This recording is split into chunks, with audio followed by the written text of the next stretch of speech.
Yeah, he was okay. Sure, he's my real father. Let's talk about Buddy System. It's literally one of my favourite episodes of the show. I can't believe it's the first time we see Dermott and Dr. Z, and it's in season 3. Such important Venture characters. Let's jump into it and go Team Venture. Go Team Venture! Camp Rusty, who wouldn't want to go? Camp Rusty, who wouldn't want to go?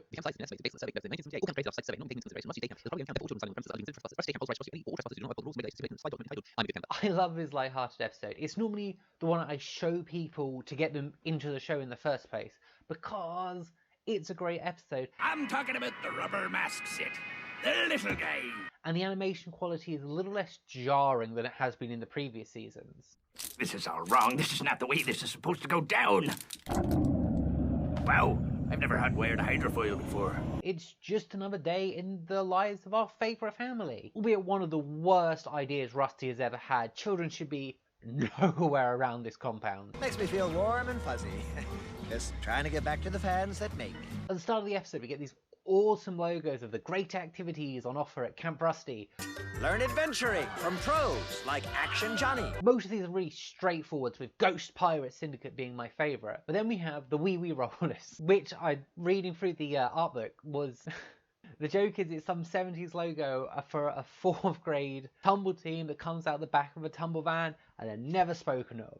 It's the insane levels of details that make this show great and also crazy. Doc Hammer, who primarily wrote this episode, got a lot of inspiration from watching other convention goers. These kids paid $200 a head to get in here, and then you charge them another $20 to get their picture taken with a cardboard cutout. Watching these celebrities charge huge sums of money just to have smoke blown up their arse and sign something. And that's absolutely something Rusty would eat up. And Rusty is in no way suspicious of the achondroplastic dwarves dressed as children.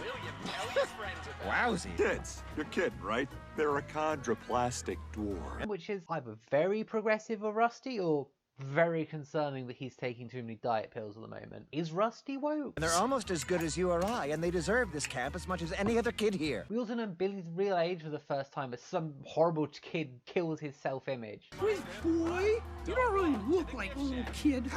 Okay, fine. I'm 35 years old. The pirate captain is being the best. He's one of my favourite characters throughout this show. Look at me. I look like Johnny Depp. He is inspiring all the other kids with his alternates in adventures, and he's absolutely the most inspirational to these younger generations. Hopefully they do grow up to be ghost pirates and minor 69ers. Try a ghost minor 49er. He's also checking out plenty of references to Scooby-Doo. A glowing suit of armor. And he's dressed up like a rum mascot. And he's also dressed up like a rum mascot, so hopefully at least got some sponsored money, because I can't imagine Rusty's paying him. And then, man oh man at all, Man oh manatee. we get to see Dr. Mrs. the Monarch's new costume for the first time, and she is smoking. Where did you get that number? You like it? It's the prototype for my Dr. Mrs. the Monarch costume. And while the Monarch has some nitpicks, his You're gonna trip on those wings. ever-expanding throne really speaks for itself. Come here. Sit on your king's ever-expanding throne. Enter Dermott, It's huge. It can't be a kid. whose mere presence scares Dean. I gotta go. And it's straight to lying. I don't have a dad. He was in Black Ops.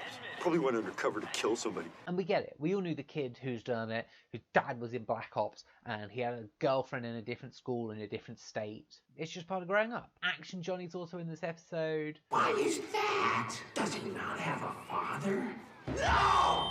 I love Action Johnny. Any character Brandon Small does the voice for is pretty top tier, and he should definitely not be allowed near children. Other than Billy and the Pirate Captain, I don't think any of these people should be around children. He's traumatizing them, but at least Hank's making a new friend, and his first friend. You know, Papa, I've never even had a friend. Hank, As Doc gives us a little fourth wall break and brings up the Venture Brothers cartoon. maybe when there's a cartoon called The Venture Brothers, it'll be different.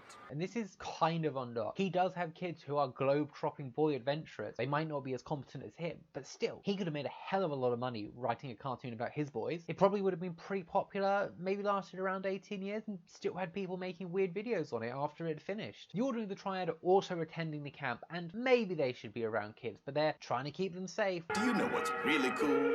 Safety. which is not quite working. When did we lose him? Although Al does do some magic with his t-shirt. Enemies of safety. And he will give you lung cancer. After which we see Brock lose his cool, trying to teach these kids some self-defense. Roll him over your hip. Anti-werewolf taekwondo. Thanks for the zombie self-defense lesson, Mr. Samson. Dermott is getting on his nerves. And I get it, Dermott is bloody annoying, and if he was an adult, Brock would have torn his spine out. You guys look like a couple bonobo chimps. What? Ogeshi. What? The Monarch spying, definitely arching. You're arching. I'm seizing an opportunity. As Rusty talks about all of the dangers on the compound and what could happen to your buddy. If you touch something that melts your fingers off, tell your buddy. What could happen to your buddy's face in a working super science facility. If you get a face full of burning hydrofluoric acid, it's your buddy that drags you to one of the many eye wash stations. As once again these children just cut Rusty and Billy down to size. What happened? I left Neverland so I could marry Wendy. Kids are horribly cruel, and neither Billy and Rusty is prepared for dealing with them. It's not like Doc's had his for 20 odd years. On the other side of the compound, Brock is planning how to deal with Dermott because he just wants respect. So, anybody that doesn't immediately give you respect, you murder. I think we all just want respect. Obviously, Brock Sampson has an easier time than most of us getting that because he is a walking murder machine. So it's good when Orpheus suggests he should just use another kid to beat up Dermott. The Edan. The Edan. Created to train a male and female astronaut, and something Rusty or his dad just gave up on. Designed to prepare a single male and female astronaut for long-term space station inhabitancy. Oddly enough, it reminds me sort of the forest moon of Endor. They're being stalked. Hey, don't touch that. Something lurks in the darkness, and as they stumble upon a corpse. Okay. Fortunately, Rusty can speak gorilla. Coco would have been very impressed. Coco, fine animal, person gorilla. Browse, drink, polite, nipple there, hurry. Dermott's even come armed with a gun. BB gun. Kill it, douche. Spring fire in. Unfortunately for Billy, Dermott's the kind of kid that would shoot a cat. I'm a pretty kitten. Meow. This isn't working and I don't know why you think it would. Go! Son of a bitch! Brock is trying to train Dean, and unlike Hank, Dean is kind of worthless at anything physical. Man. Oh, come on, Dean. At least keep your wrist straight. And even though I said a few episodes ago that Rusty starts to get better as a person, he doesn't abandon both his best friend, one of his best friends, and a small child inside a gorilla enclosure. Come on, this is a fun day camp. I can't listen to hair got away. I wasn't alone there. We lost one. Probably places top 5 on the worst things Rusty's done. Definitely top 10. Brock gives up on Dean, and I get it. Why would you think Dean can take out a Dermott? He tried the Moppets, but they are fucking psychos. Knife. Remove his heart. Yeah, with a knife. A bigger knife. Fucking knife. Love and hate the Moppets. They're great characters, but I love to hate them. Also, the Monarch doesn't know how cameras work. I know he wasn't particularly science-minded. That's all Dr. Girlfriend's domain, but still, come on, Monarch.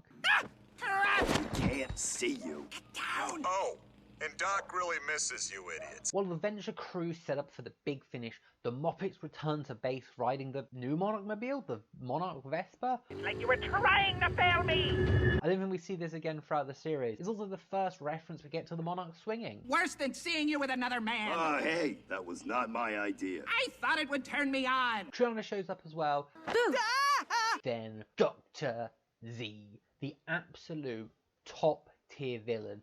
Come give your Uncle C a hug. I think Dr. Z and Red Death are your absolute top tier of villains, and I love them. Yes, Dr. Venture! Wired like a time bomb attached to a killer whale! Set to go off the moment you try to free yourself! Even if Rusty is not the most professional person ever, Dr. Z makes it work. He is a villain through and through. He wants to arch Johnny constantly. He's very Monarch, but significantly more competent. Can I shoot at him? I don't think so. How about scorpions? And about as murdery. Both the Monarch and Dr. Z have killed their own henchmen. That's pretty badass for a villain to do. The guy kills his own number 2. Dermott continues to diss Brock throughout this, and it's one of those things that always surprised me that Hank doesn't get annoyed, because Hank idolizes Brock more than, well, anyone else in the world. It's your dad's lover. Who? Your dad's lover in the bunny suit. Chiana is 100% right. Dermott is definitely Dave Matthews. But you are so Dave Matthews. And then my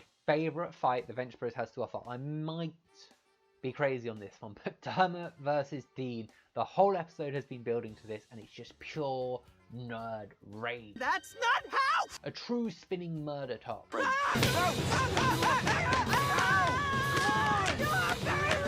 He knocks Dermott down, and Brock's okay with this. They're just kids. They fight. That child is a spinning murder top! And I think this is the only time I think we see Dean full of rage. He's angry at other times, but most of the time that sort of just leads him to sadness. They're kids! They're kids! Why don't you just let them work this out? But a real fight comes along. Hatred. His hover tank fills the sky with darkness. This is Sergeant Hatred, your nemesis. As Brock dives across and manages to take out the flamethrower squad.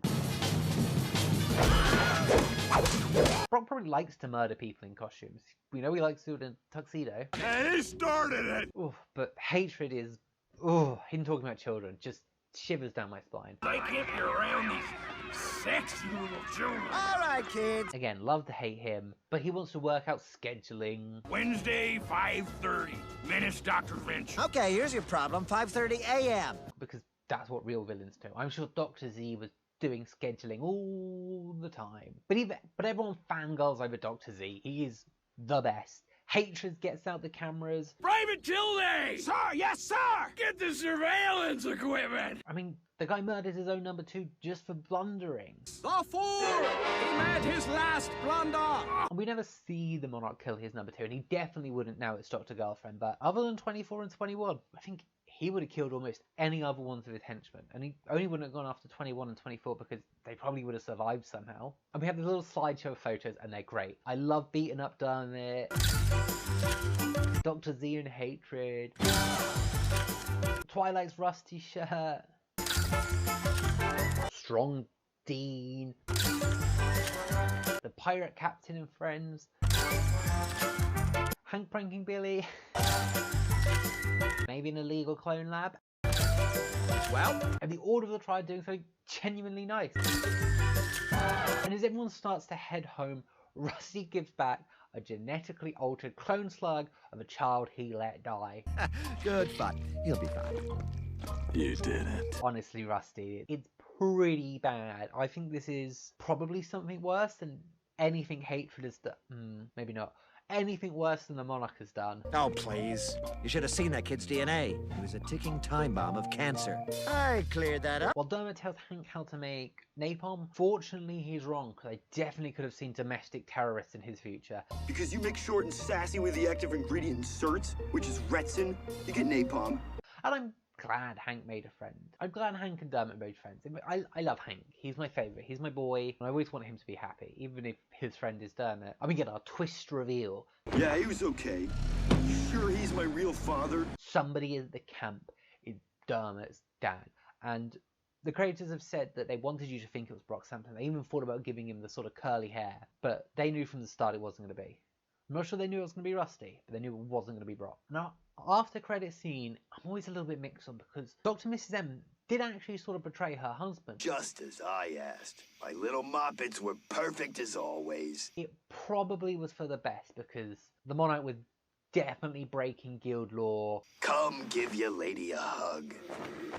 But the Muppets are still creepy weirdos. I like the new costume, Mom, but I like hugging you in your new costume. I know they get worse throughout this season. Ooh, there's one line that just... bleh. Okay, you two, time to stop. I'll catch you in the next one and go, Team Venture! It's time to say